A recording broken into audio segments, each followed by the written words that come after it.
नमस्कार। Vision IAS के news today के इस अंक में आप सभी का स्वागत है।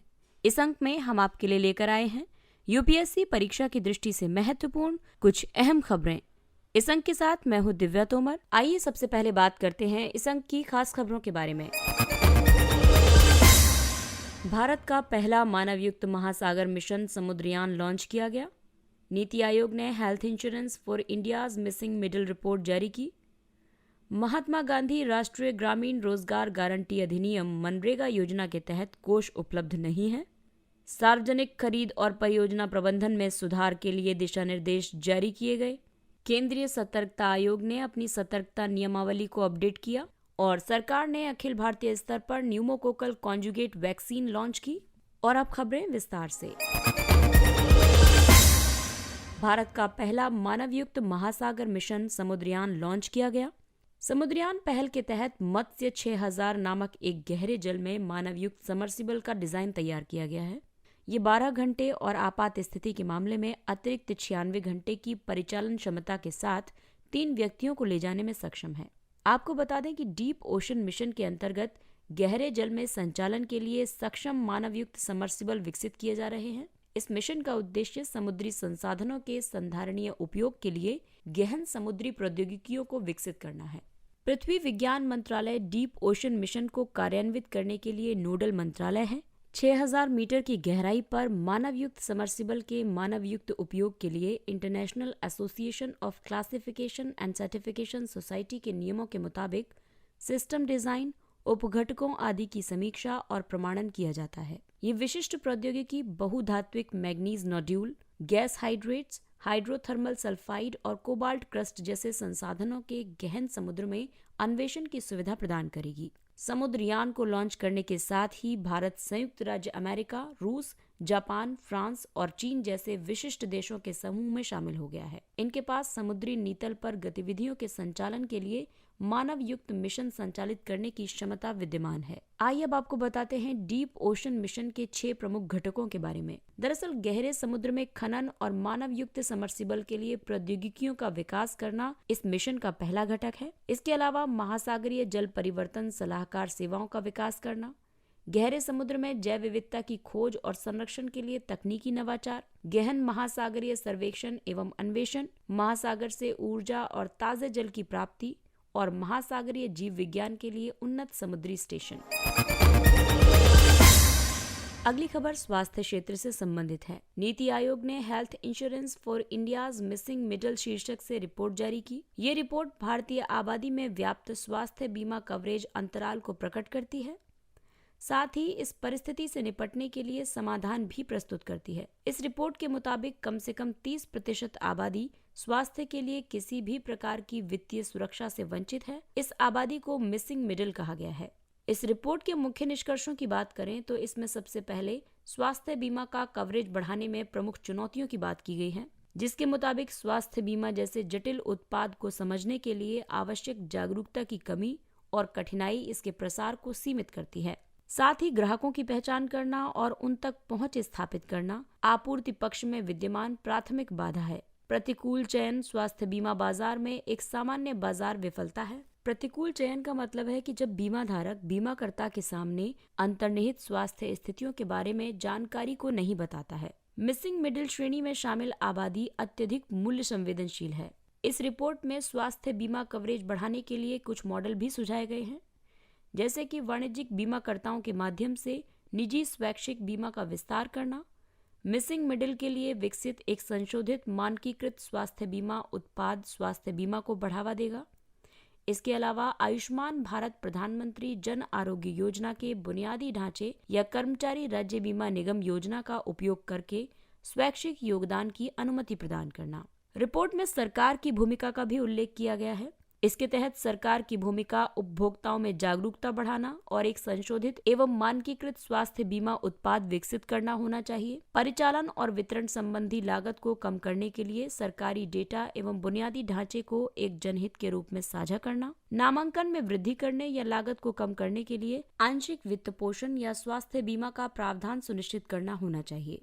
आइए अब आपको बताते हैं स्वास्थ्य बीमा द्वारा शामिल नहीं की गई मिसिंग मिडिल श्रेणी की आबादी के लिए योजना विषयक तथ्य।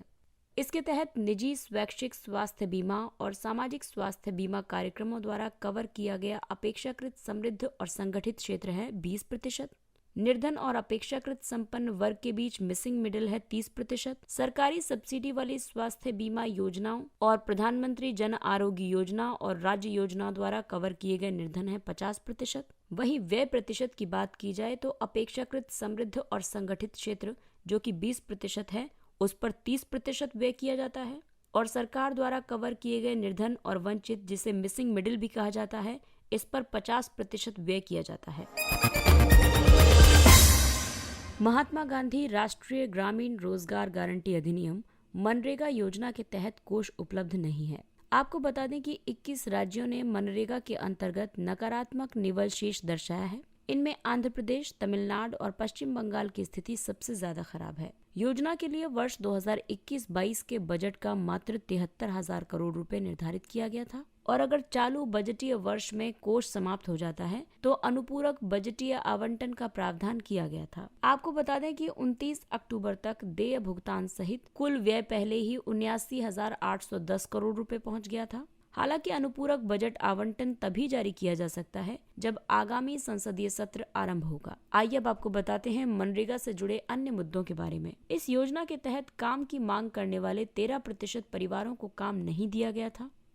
एक नए अध्ययन में ये पाया गया है कि 71% लेन देनों के लिए निर्धारित 7 दिनों से अधिक और 14% लेन देनों के लिए निर्धारित 30 दिनों से अधिक तक मजदूरी भुगतान में देरी हुई है। मनरेगा एक मांग आधारित कार्यक्रम है। ये किसी भी ग्रामीण परिवार को 100 दिनों के अकुशल कार्य की गारंटी प्रदान करता है। मनरेगा अधिनियम ग्रामीण परिवारों को कार्य करने का अधिकार प्रदान करता है एवं राज्य के लिए उन्हें मांग पर कार्य देना अनिवार्य बनाता है। पिछले वर्ष कोविड-19 लॉकडाउन की वजह से इस योजना को अंततः 1.11 लाख करोड़ रुपए का उच्चतम बजट आवंटित किया गया था और रिकॉर्ड 11 करोड़ श्रमिकों को एक महत्वपूर्ण जीवन रेखा प्रदान की गई थी।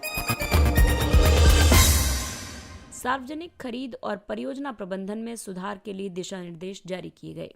ये दिशा निर्देश परियोजनाओं के तीव्र, कुशल और पारदर्शी क्रियान्वयन के लिए नवीन नियमों को शामिल करने का प्रयास करते हैं। साथ ही जनहित में त्वरित और अधिक कुशल निर्णय लेने के लिए कार्यान्वयन एजेंसियों को सशक्त बनाने का भी प्रयत्न करते हैं। इन दिशा निर्देशों का मसौदा केंद्रीय सतर्कता आयोग के तत्वावधान में तैयार किया गया है। सार्वजनिक खरीद सरकारों और राज्यों के स्वामित्व वाले उद्यमों को निजी क्षेत्र से वस्तुएं और सेवाएं खरीदने की अनुमति प्रदान करते हैं। सीवीसी विश्लेषण में सार्वजनिक खरीद में त्रुटिपूर्ण टेंडरिंग, व्यवसायी गठजोड़, कपटपूर्ण बोली प्रक्रिया, नौकरशाही की समस्या, अत्यंत सस्ती कीमतों के माध्यम से फर्मों के प्रभुत्व आदि के उदाहरण पाए गए हैं। ऐसे में मिसमैनेजमेंट की जो प्रवृत्ति है, इसका निवारण बहुत आवश्यक है, क्योंकि सार्वजनिक खरीद का हिस्सा सकल घरेलू उत्पाद के 20% से 30% के बीच होने का अनुमान है। दिशा निर्देशों से संबंधित तथ्यों की बात करें तो ठेकेदारों के चयन के लिए वैकल्पिक तरीकों की अनुमति दी गई है, जिनकी सहायता से परियोजनाओं के निष्पादन की गति और दक्षता में सुधार संभव है। ठेकेदारों, विशेष रूप से सूक्ष्म, लघु और मध्यम उद्यमों के लिए नकदी की उपलब्धता में सुधार करने के लिए तदर्थ भुगतान को समय पर जारी किया जाएगा। तदर्थ भुगतान यानी तैयार बिलों का 70% या अधिक। कार्यों की प्रगति को रिकॉर्ड करने के लिए इलेक्ट्रॉनिक माप पुस्तकों को प्रस्तावित किया गया है। इसके अलावा वस्तुओं और गैर परामर्शी सेवाओं की खरीद के लिए टेंडर दस्तावेजों की संरचना को युक्तिसंगत और सरल बनाने के लिए मॉडल टेंडर दस्तावेज जारी किए जाएंगे। अगली खबर सीवीसी से संबंधित है। केंद्रीय सतर्कता आयोग सीवीसी ने अपनी सतर्कता नियमावली को अपडेट किया। अपडेटेड या अद्यतन नियमावली वर्ष 1968 से क्रम में 8वीं नियमावली है। ये समय समय पर जारी किए गए विभिन्न नियमों, निर्देशों और दिशा निर्देशों का संकलन है। ये सतर्कता मामलों में सरकारी विभागों और प्रवर्तन एजेंसियों के लिए एक मार्गदर्शिका के रूप में कार्य करती है। नियमावली की कई मुख्य विशेषताएं हैं, जैसे कि इसमें ई सतर्कता का प्रावधान किया गया है। यह आधुनिक तकनीक का लाभ उठाकर सतर्कता, रोकथाम और अन्वेषण का एक साधन है। संगठन के भीतर भ्रष्टाचार के मूल कारण की पहचान करने और उससे निपटने के लिए निवारक सतर्कता पर बल देना इसका कार्य है। इसके अलावा पहली बार सीवीसी ने सहमत सूची में संदिग्ध सत्यनिष्ठा यानी ओडीआई के राजपत्रित अधिकारियों पर गुप्त निगरानी रखने का तरीका शामिल किया है। इन दिशा निर्देशों में सीबीआई के परामर्श से संबंधित सरकारी विभागों और प्रशासनिक इकाइयों द्वारा बेईमान ठेकेदारों, आपूर्तिकर्ताओं, फर्मों और भ्रष्ट आचरण में लिप्त क्लियरिंग एजेंटों की सूची तैयार की जाएगी तथा वे इस सूची को सीबीआई के साथ साझा करेंगे। सीबीआई अपने स्थानीय कार्यालयों में संबंधित विभाग के प्रमुख या मुख्य सतर्कता अधिकारियों के साथ चर्चा के बाद भ्रष्टाचार के बिंदुओं और स्थानों की सहमत सूची तैयार करेगी। सीवीसी की स्थापना वर्ष 1964 में संथानम समिति की अनुशंसाओं पर की गई थी। इसका उद्देश्य सतर्कता के क्षेत्र में केंद्र सरकार की एजेंसियों को परामर्श देना और मार्गदर्शन करना है। वर्ष 2003 में इसे सांविधिक दर्जा प्रदान किया गया था। सरकार ने अखिल भारतीय स्तर पर न्यूमोकोकल कॉन्जुगेट वैक्सीन लॉन्च की। केंद्रीय स्वास्थ्य और परिवार कल्याण मंत्री ने सार्वभौमिक टीकाकरण कार्यक्रम यूआईपी के तहत न्यूमोकोकल कॉन्जुगेट वैक्सीन यानी पीसीवी के राष्ट्रव्यापी विस्तार की शुरुआत की है। न्यूमोकोकल रोग स्ट्रेप्टोकोकस निमोनिया नामक जीवाणु के कारण होने वाले रोगों के समूह को दिया गया नाम है। न्यूमोकोकल रोग कई अंग प्रणालियों में हो सकता है। इससे निमोनिया, मेनिंजाइटिस यानी मस्तिष्कावरण शोथ, बैक्टीरियमिया या सेप्सिस, साइनसाइटिस, ब्रोंकाइटिस और कान के बीच में संक्रमण हो सकता है। आपको बता दें कि भारत में लगभग 16% बच्चों की मृत्यु निमोनिया की वजह से होती है। सार्वभौमिक टीकाकरण कार्यक्रम वार्षिक आधार पर लगभग 26.7 मिलियन नवजात शिशुओं और 29 मिलियन गर्भवती महिलाओं को लक्षित करने वाले सबसे बड़े सार्वजनिक स्वास्थ्य कार्यक्रमों में से एक है। सार्वभौमिक टीकाकरण कार्यक्रम के तहत टीके से बचाव योग्य 12 रोगों के विरुद्ध निःशुल्क टीकाकरण किया जा रहा है। राष्ट्रीय स्तर पर 10 रोगों के विरुद्ध डिप्थीरिया, काली खांसी, टिटनेस, पोलियो, खसरा, रुबेला, बचपन के तपेदिक का गंभीर रूप, रोटावायरस, डायरिया, हेपेटाइटिस बी और हीमोफिलस इन्फ्लुएंजा टाइप बी के कारण होने वाला मेनिंजाइटिस तथा निमोनिया। और उपराष्ट्रीय स्तर पर ये 2 रोगों के विरुद्ध है, जिसमें शामिल है न्यूमोकोकल निमोनिया और जापानी एन्सेफेलाइटिस। इनमें से न्यूमोकोकल कॉन्जुगेट वैक्सीन का आज राष्ट्रीय स्तर पर विस्तार किया गया है। पहले केवल बिहार और हिमाचल के चयनित जिलों में और चरणों में इसका विस्तार किया जाना था, जबकि जापानी एन्सेफेलाइटिस वैक्सीन केवल स्थानिक जिलों में ही प्रदान की जाती है। एक कॉन्जुगेट टीका एक प्रकार का टीका है जो एक वाहक के रूप में एक मजबूत एंटीजन के साथ एक कमजोर प्रतिजन को जोड़ता है, ताकि प्रतिरक्षा प्रणाली कमजोर एंटीजन के लिए एक मजबूत प्रतिक्रिया दर्शाए। आइए अब बात करते हैं कुछ अन्य महत्वपूर्ण सुर्खियों के बारे में। संकल्प 2601। संयुक्त राष्ट्र सुरक्षा परिषद ने सशस्त्र संघर्ष में शिक्षा के संरक्षण पर एक संकल्प पारित किया है। इसे ही संकल्प 2601 कहा जाता है। ये संकल्प संयुक्त राष्ट्र के सदस्य देशों से शिक्षा सुविधाओं पर किए जाने वाले हमलों या हमलों के खतरों को रोकने और संबोधित करने के लिए प्रभावी उपाय विकसित करने का आग्रह करता है। ये सशस्त्र संघर्ष से प्रभावित दिव्यांग बच्चों को सहायता प्रदान करने के महत्व को भी रेखांकित करता है। ये सदस्य देशों से उनके राष्ट्रीय अधिकार क्षेत्र के तहत शरणार्थी और विस्थापित बच्चों की शिक्षा की निरंतरता में सहायता के लिए आवश्यक कदम उठाने का आह्वान करता है।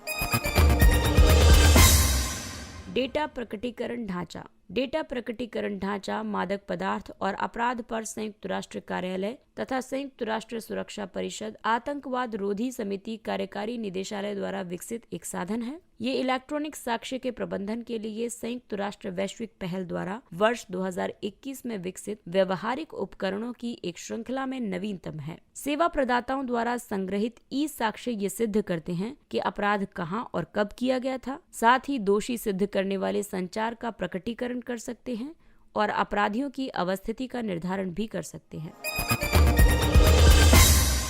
मानव तस्करी को रोकने के लिए शंघाई सहयोग संगठन प्रोटोकॉल। इस प्रोटोकॉल का उद्देश्य विशेष रूप से महिलाओं और बच्चों के संदर्भ में मानव तस्करी को रोकने और उसका मुकाबला करने में सहयोग को मजबूत करना है। इस प्रोटोकॉल की प्रमुख विशेषताओं की बात करें तो इसके तहत तस्करी के खतरे से निपटने के लिए राष्ट्रीय कानून का आदान प्रदान करना जारी रखना है, तस्करी के पीड़ितों को उनकी स्थिति के अनुसार सुरक्षा और सहायता प्रदान करना और तस्करी के खतरे का मुकाबला और उसका समाधान करने के लिए द्विपक्षीय और बहुपक्षीय गतिविधियों का संचालन करना शामिल है। G20 संयुक्त वित्त स्वास्थ्य कार्यबल। G20 ने महामारी की रोकथाम, तैयारी और प्रतिक्रिया को मजबूत करने के लिए एक संयुक्त वित्त स्वास्थ्य कार्यबल की स्थापना की है। सदस्यों ने विशेष रूप से निम्न एवं मध्यम आय वाले देशों में सुरक्षित, किफायती, गुणवत्तापूर्ण और प्रभावी टीकों आदि तक पहुंच प्रदान करने के लिए सभी सहयोगी प्रयासों का समर्थन करने का वचन दिया। कार्यबल की अध्यक्षता संयुक्त रूप से वर्ष 2021 और वर्ष 2022 के G20 अध्यक्ष देशों द्वारा की जाएगी। ये वर्ष 2022 की शुरुआत में स्वास्थ्य और वित्त मंत्रियों को रिपोर्ट प्रस्तुत करेगा। इस बल को विश्व बैंक के समर्थन से विश्व स्वास्थ्य संगठन में स्थित एक सचिवालय द्वारा सहायता प्रदान की जाएगी। भविष्य में इसमें गैर G20 देश भी शामिल हो सकते हैं। फेसबुक ने अपना कॉर्पोरेट नाम बदलकर मेटा किया। कंपनी ने कहा है कि उसके द्वारा किए जाने वाले कार्यों को बेहतर तरीके से शामिल किया जाएगा। इसका कारण सोशल मीडिया से परे आभासी वास्तविकता यानी वर्चुअल रियलिटी जैसे क्षेत्रों में अपनी पहुंच को व्यापक बनाना है।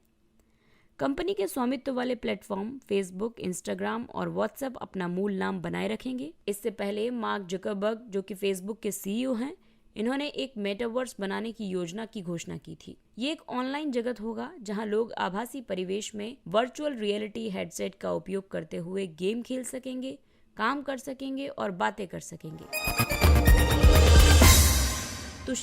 तुशील भारतीय नौसेना के लिए रूस में बनाया जा रहा एक क्रिवाक या तलवार श्रेणी का स्टील्थ युद्धपोत है। इसे हाल ही में लॉन्च किया गया था। ये भारत द्वारा रूस से अनुबंधित 4 युद्धपोतों का हिस्सा है। इनमें से 2 रूस द्वारा बनाए जा रहे हैं और 2 प्रौद्योगिकी हस्तांतरण के माध्यम से भारत में निर्माणाधीन है। ये स्टील्थ प्रौद्योगिकी से युक्त होंगे। इसकी वजह से वे निचले स्तर पर कार्य करने वाले रडार से बच जाएंगे और गहरे जल में किसी भी प्रकार का शोर भी नहीं करेंगे। पोतों को भारत से प्राप्त प्रमुख उपकरणों से लैस किया जा रहा है, जैसे कि सतह से सतह पर मार करने वाली मिसाइल, सोनार प्रणाली, सतह की निगरानी करने वाले रडार, संचार तंत्र और पनडुब्बी रोधी प्रणाली। विश्व मौसम विज्ञान संगठन ने ग्रीन हाउस गैस बुलेटिन जारी किया। इस बुलेटिन में कहा गया है कि सबसे महत्वपूर्ण green house gas carbon dioxide की सांद्रता वर्ष 2020 में 413.2 पार्ट्स प्रति मिलियन तक पहुंच गई थी। ये पूर्व औद्योगिक स्तर का 149% है। वर्ष 1750 के स्तर से मीथेन 262% और नाइट्रस ऑक्साइड 123% है। वर्ष 1990 से वर्ष 2020 तक दीर्घावधि तक रहने वाली ग्रीन हाउस गैसों की वजह से होने वाली रेडिएटिव फोर्सिंग में 47% तक की वृद्धि हुई है। इसमें CO2 इस वृद्धि में लगभग 80% के लिए उत्तरदायी है। रेडिएटिव फोर्सिंग ये जलवायु पर तापन प्रभाव है। ये आंकड़े WMO के ग्लोबल एटमॉस्फेयर वॉच नेटवर्क की निगरानी पर आधारित है।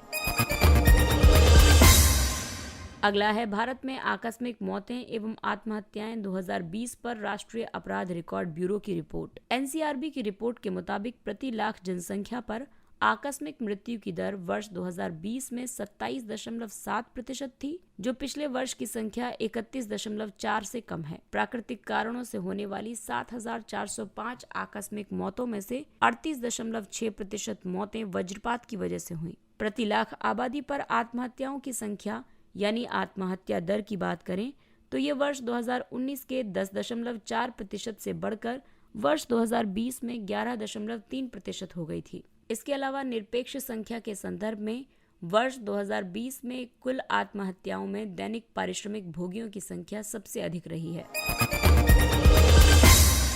आइए अब बात करते हैं सुर्खियों में रहे स्थलों के बारे में। कोसी नदी उत्तराखंड क्षेत्र में भारी वर्षा की वजह से उत्तराखंड की 4 नदियां कोसी, गौला, नंधौर और डबका के प्रवाह में बदलाव हो गया है। इनका उद्गम स्थल है कुमाऊं में धार पानी धार। इसकी प्रमुख विशेषता ये है कि ये एक 12मासी नदी है। इसे कौशिकी के नाम से भी जाना जाता है। कोसी नदी जिम कॉर्बेट नेशनल पार्क के निकट से प्रवाहित होती है। उत्तर प्रदेश में इसमें रामगंगा मिलती है। ये बिहार की कोसी नदी से अलग है, जिसे कि बिहार का शोक भी कहा जाता है। इसके साथ ही ये अंक समाप्त होता है। अगले अंक में फिर मुलाकात होगी कुछ अन्य महत्वपूर्ण खबरों के साथ। तब तक अपना ख्याल रखिए, सुरक्षित दूरी बनाए रखिए, मास्क पहनिए, हाथ और मुंह साफ रखिए और टीकाकरण अवश्य करवाइए।